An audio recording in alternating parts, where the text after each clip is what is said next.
पढ़े लिखे लोग बैठे हैं, एक आंकड़ा फिर बोलता हूं, 462 आतंकवादी आज भी इस मुल्क की जेलों में कैद है। मेरा आंकड़ा याद रखना, मेरा नाम याद रखना। 462 आतंकवादी किसी मुल्क की जेलों में कैद हों और उस मुल्क के प्रधानमंत्री को फुर्सत न मिले हम उन पर एक मुकदमा तो चला सकें, तो साहब फिर आपकी विधानसभाएं चलेंगी, संसद पर आतंकवादी हमले होंगे, लाल किले की प्राचीर तक आतंकवादी आएगा। 10-10 साल तक जेलों में वीआईपी ट्रीटमेंट दे दी हमने उन आतंकवादियों को। इन्हें बिरयानी और मुर्गे परोसो, ये हमारे सरकारी मेहमान हैं। एक फैसला पड़ता है हल्दी घाटी का बेटा इस लघु भारत के बेटों के बीच में, क्या करेंगे आतंकवादियों के साथ कि हमें 10-10 साल तक हमारी मुल्क की संसद को हमले न झेलना पड़े। फैसला मैं पढ़ता हूं, इबादत की मोहर आप लगाना कि आग को बढ़ाएंगे तो और बढ़ जाएगी, ये हो सके तो इसे तीव्र जलधार दीजिए, और क्रूरता को क्रूरता से ही मिटाना पड़ता है। प्यार मांगता हूं उसे खूब प्यार दीजिए, तो प्यार मांगता हूं उसे खूब प्यार दीजिए, तो साथ के सपोलों को भी घर में न पालिएगा। हाथ खोलना यदि मैंने दावा ठीक कर दिया हो तो, कि साथ के सपोलों को भी घर में न पालिएगा। दिल्ली के तो हर फन पे प्रहार कीजिए, और 10-10 साल इन्हें जेलों में न बंद रखो, इन्हें मुठभेड़ में ही गोली मार दीजिए, इन्हें मुठभेड़ में ही गोली मार दीजिए। शुक्रिया। ये तरीका जिस दिन दिल्ली अपना लेगी उस दिन इस मुल्क की तस्वीर कुछ दूसरी होगी।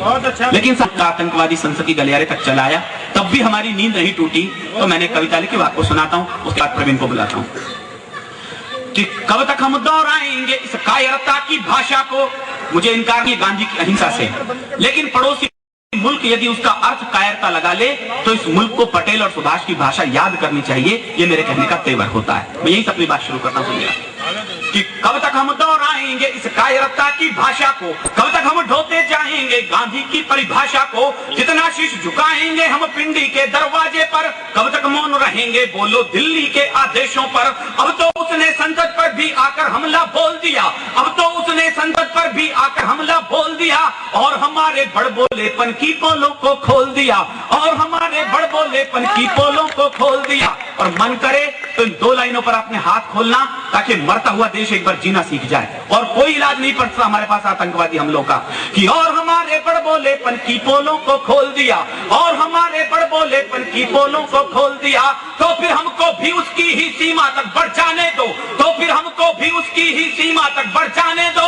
अब तो आतंकी अड्डों तक सेना को चढ़ जाने दो, अब तो आतंकी अड्डों तक सेना को चढ़ जाने दो, अब तो आतंकी अड्डों तक सेना को चढ़ जाने दो।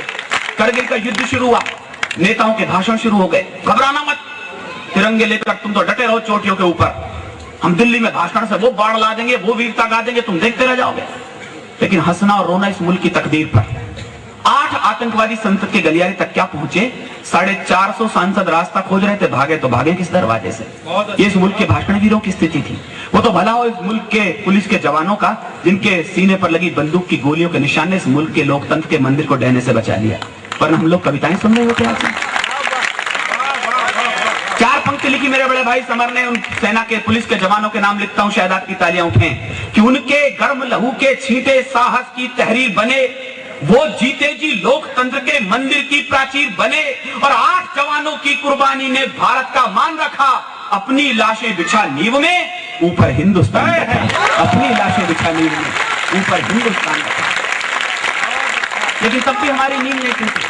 हमारे नेता कहते रहे आतंकवादियों से समझौते की बात कर लो, टेबल पर बात कर लो।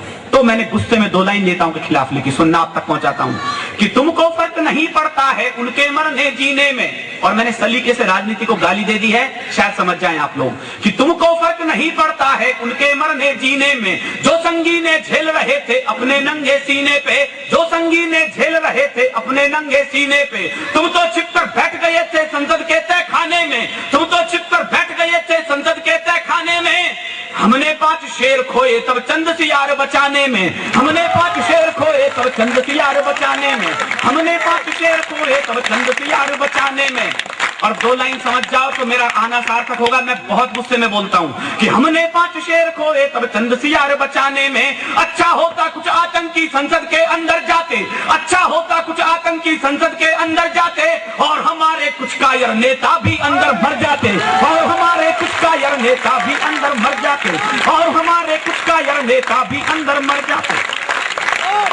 मैंने इसलिए कविता नहीं लिखी थी कि बिहार से इन पब्लिक स्कूल और इंजीनियरिंग कॉलेज के लड़के तालियां बजाएंगे। मैं इस मुल्क की सेना का एक दर्द गाना चाहता हूं। मेरी जैसलमेर बॉर्डर पर था एक कवि सम्मेलन में, तो कैप्टन हमारे कंपार्टमेंट में कहने लगा, साहब आपको नहीं लगता कि इस मुल्क की सेना को भी तो कभी गुस्सा आता होगा? 6-6 महीने तक हमें बर्फीली चोटियों पर खड़ा कर देते हैं, रेगिस्तान के टीलों पर खैर देते हैं, अचानक दिल्ली के एसी कमरों से एक ऑर्डर आता है, चले आओ हमने तो समझौता कर लिया है। इस मुल्क की सेना क्या सोचने लगी है वो मैं कहना चाहता हूं, और समझना इस मुल्क को कहां तक में ले जाना चाहता है कि जाने किस दिन नींद खुलेगी अपनी कायर दिल्ली की। बस एक पंक्ति में समझना मैं जो कहना चाहता हूं कि जाने किस दिन नींद खुलेगी अपनी कायर दिल्ली की, कितने सैनिक भेंट चढ़ेंगे खूनी डायर दिल्ली की। इतना खून नहीं छिड़को कि मौसम फागी हो जाए, इतना खून नहीं छिड़को कि मौसम फागी हो जाए। सेना को इतना मत रोको सैनिक बागी हो जाए, सेना को इतना मत रोको सैनिक बागी हो जाए, सेना को इतना मत रोको सैनिक बागी हो जाए। उनको खुली छूट दे दो कि दुश्मन को खंजर घोंपे, उनको खुली छूट दे दो कि दुश्मन को खंजर घोंपे, और मुशर्रफ की झोली में गद्दारों के सिर सौंपे, और मुशर्रफ की झोली में गद्दारों के सिर सौंपे, और मुशर्रफ की झोली में गद्दारों के सिर सौंपे। तभी जाकर ठंडा होगा झेलम का रक्तिम पानी, और पड़ोसी याद रखेगा ये थप्पड़ हिंदुस्तानी, और पड़ोसी याद रखेगा ये थप्पड़ हिंदुस्तानी। लेकिन बात वही है साहब कि दिल्ली से एक प्रश्न मैं पूछ रहा हूं आज तक भी दिल्ली से, क्यों शेरों के वंशज होकर हम हैं भीगी बिल्ली से। कोई भी हमला करता है हम उसको सह जाते हैं, और हमारे शिमला समझौते यूं ही बह जाते हैं।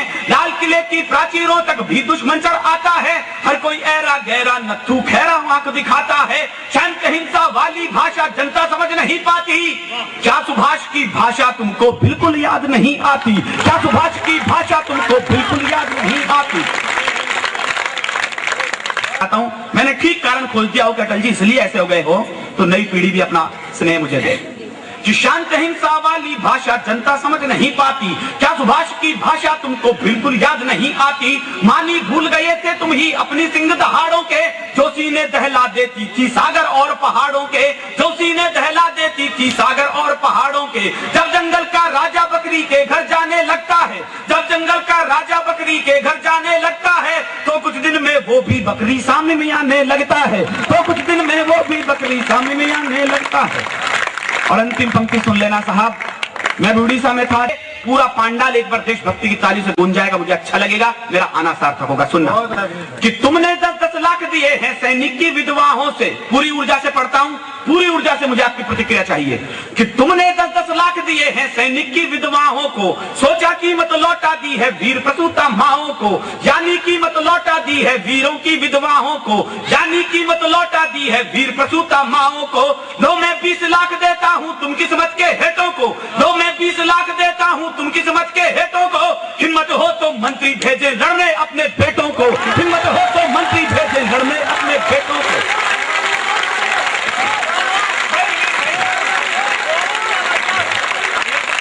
शुक्रिया, बहुत बहुत धन्यवाद। मैं एक बार और पढ़ देता हूं 2 लाइनों को आपकी फरमाइश पर, लेकिन उतनी ही तेज तालियां गूंजे पांडाल में जो मैं कहना चाहता हूं कि तुमने 10-10 लाख दिए हैं सैनिक की विधवाओं को, सोचा कीमत लौटा दी है वीर प्रसूता माओं को। लो मैं 20 लाख देता हूं तुम किस्मत के हेतों को, हिम्मत हो तो मंत्री भेजे लड़ने अपने बेटों को, हिम्मत हो तो मंत्री भेजे लड़ने अपने बेटों को। फर्क क्या पड़ता है साहब, बलिदान तो तुम्हारे और हमारे घरों के बेटे हो गए।